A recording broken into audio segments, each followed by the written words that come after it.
రసాయన పరిశ్రమలు పర్యావరణాన్ని సర్వనాశనం చేస్తున్నాయి. పాడి పంటల్ని ఆఖరికి మనుషుల్ని కూడా జీవోత్సవాలుగా మారుస్తున్నాయి. కంపెనీలు వెదజల్లే వాయువులతో పచ్చని పైర్లు రంగు మారిపోతున్నాయి. విష రసాయన జలాలు చెరువులు కుంటల్లో కలిసి ప్రాణాలు తోడేస్తున్నాయి.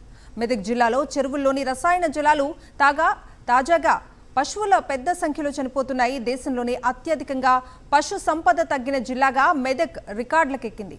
ఆ జిల్లాపై ఓ లుక్కేద్దాం. మెదక్ జిల్లా పాడి రైతుల్ని కొత్త కష్టాలు వెంటాడుతున్నాయి.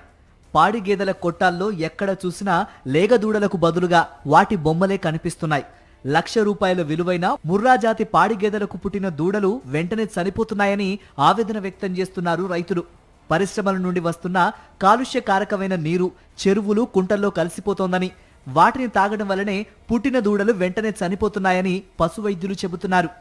వ్యవసాయంతో సమానంగా పాల వ్యాపారం జరిగే జిల్లా మెదక్.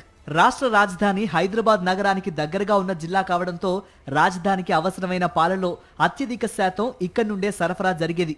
కొద్దిపాటి పొలం, ప్రతి రైతు పాడి గేదెలను కూడా పెంచుకుంటూ వాటి ద్వారా అదనపు ఆదాయం పొందేవాడు.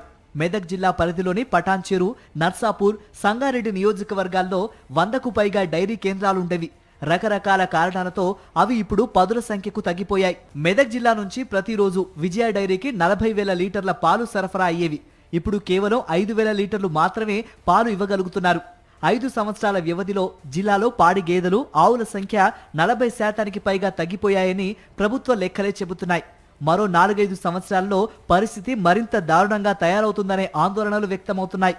దీనికంతటికీ కారణం కంపెనీల నుంచి వెలువడే విషపు పొగ, చెరువుల్లో కలుస్తున్న రసాయన జలాలే అని అక్కడి రైతులు చెబుతున్నారు. తమ పశువులు చనిపోతున్నాయని, తమకు కూడా రకరకాల వ్యాధులు సంక్రమిస్తున్నాయని ఆవేదన చెందుతున్నారు. పొల్యూషన్ వాటర్ తో చాలా ఇబ్బంది అవుతుంది. చాలా అంటే అది చెప్పలేనంత ఇబ్బంది అవుతుంది. మేము బతకలేకపోతున్నాం. ఊరంతా సర్వనాశనం అయిపోయింది. 3 చెర్లు మొత్తం ఇవే నీళ్లు.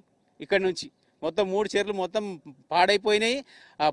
కంపెనీ వల్ల ఆ కంపెనీ మీద గవర్నమెంట్ అధికారులు, పీసీబీ అధికారులు చర్యలు తీసుకొని, రాజకీయ నాయకులు మా ఊరిని పట్టించుకొని మా ఊరి మీద ఒక కన్నేయండి, కన్నేసి మమ్మల్ని బతికిండ్రి, లేకపోతే మొత్తం చంపేసేయండి. పాడి పశువులు అవి ఘోరంగా గర్భాశయాలు పోతున్నాయి. పిల్లలకు కూడా కంటి చూపు, ఎలర్జీలు, ఇలాంటి వెంట్రుకలు ఊసిపోవడం ఇలాంటివి జరుగుతున్నాయి. కింద ఒక 100 ఎకరాల పొలం ఉండదు. ఆ 100 ఎకరాలు కూడా తాలులాగానే అవుతుంది. 10 బర్రెలు ఇంతే, అందులో 8 దుడ్డలు చచ్చిపోయినాయి. 2 దుడ్డలు మాత్రమే బతుకున్నాయి. ఆ 2 దుడ్డలు కూడా ఇప్పుడు మీరు చూసిండ్రు కదా, అది కూడా ఇప్పుడు చనిపోతుందో, రేపు చనిపోతుందో, ఎల్లుండి చనిపోతుందో కూడా తెలియదు. అవి కూడా ఉంటాయి అనేసి నమ్మకం మాకు లేదు. మా బర్రెలు నాశనం అవుతున్నాయి, దుడ్డలు నాశనం అవుతున్నాయి, పొలం నాశనం అవుతుంది, మేము మనుషులం కూడా నాశనం అవుతున్నాం. మెదక్ జిల్లాలోని పారిశ్రామిక వాడలు పచ్చని పొలాల్ని, పాడి రంగాన్ని ధ్వంసం చేస్తున్నాయి. కంపెనీల నుంచి వెలువడే రసాయనాలతో నిండి ఉండే నీటిని శుద్ధి చేసే యూనిట్లు లేకపోవడంతో వాటిని బయటకు వదిలేస్తున్నారు. రసాయన జలాలన్నీ పరిసరాల్లోని చెరువుల్లో కలిసిపోయి పశు సంపద క్షీణించిపోతోంది. పాడి సంపదపై ఆధారపడ్డ వారు రోడ్డున పడుతున్నారు. మరి ప్రభుత్వం దీనిపై దృష్టి సారిస్తుందా?